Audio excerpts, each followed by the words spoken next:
ஹாய்ங்க, நான் பிரியா. நம்ம வீட்டுக்கு டைகர் வந்து 4 டேஸ் ஆயிடுச்சுங்க. எதுக்கும் ஹாஸ்பிட்டல் செக்கப் கூட்டிகிட்டு போகலான்னு சொல்லிட்டு கூட்டிகிட்டு போனோம்.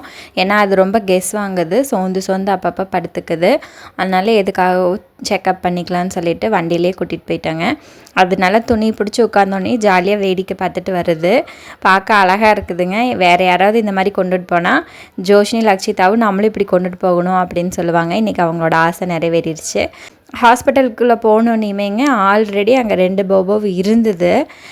இது பேர் என்னன்னு தெரியலைங்க. இன்னொன்று பேர் வந்து ராட்வெல்லர். அப்புறம் இன்னொன்றுக்கு வந்து ஹேர் கட் பண்ணிகிட்டு இருந்தாங்கங்க. அப்புறம் வீடியோ எடுக்க வேண்டாம்னு சொன்னதுக்கப்புறம் நான் அப்படியே கட் பண்ணிட்டேன்.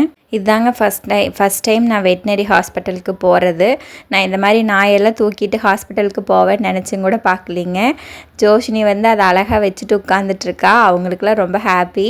நம்ம குழந்த மாதிரி இனி இதையும் நம்ம பார்க்கணுமாமாங்க, டாக்டர் சொல்லியிருக்காங்க. டாக்டர் செக் பண்ணி பார்த்துட்டு இதுக்கு வந்து சத்து இல்லை, அதனால் நீங்கள் வந்து மருந்தெல்லாம் கொடுங்க, இன்னும் 1 வாரம் கழித்து ஊசி போட்டுக்கலாம் அப்படின்னு சொல்லியிருக்காங்கங்க. இதுக்கு 3 வேக்சின் இருக்குதுங்களாமாங்க. குழந்த மாதிரியே 3 மாதத்துக்கு குழந்த மாதிரியே வச்சுக்கோங்க. குழந்தைக்கு எப்படி ஃபீட் பண்ணுறோமோ அந்த மாதிரி தான் ஃபீட் பண்ணணுன்னு சொல்லியிருக்காங்க. சாப்பிட்றதுக்கு முன்னாடி காலையில் 2 மருந்து கொடுத்துருக்காங்கங்க.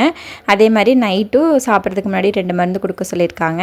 இது எல்லாமே சத்து மருந்துன்னு தான் சொன்னாங்கங்க. அப்புறம் மேலே வந்து ஃபுல்லாக கொஞ்சம் பெயின் இருக்குது அப்படின்னு சொன்னங்காட்டிக்கு 2 டேஸ் கழித்து குளிக்க வைங்க அப்படின்னு சொல்லிவிட்டு அதுக்கு ஒரு பவுட்ரு மாதிரி கொடுத்துருக்காங்க. அது கோம்பு வச்சு சீவி விட்டுட்டு அந்த பவுட்ரு கொட்டுங்க, சரியாக போயிடும் அப்படின்னு சொல்லியிருக்காங்க. மருந்தெல்லாம் பொட்டாட்டோ குடிச்சிக்கிச்சுங்க. ரொம்ப குறும்பெல்லாம் பண்ணலை. பில்லரில் வச்சு அவர் கொடுக்குறாரு, பொட்டாட்டோ குடிச்சிக்கிச்சு.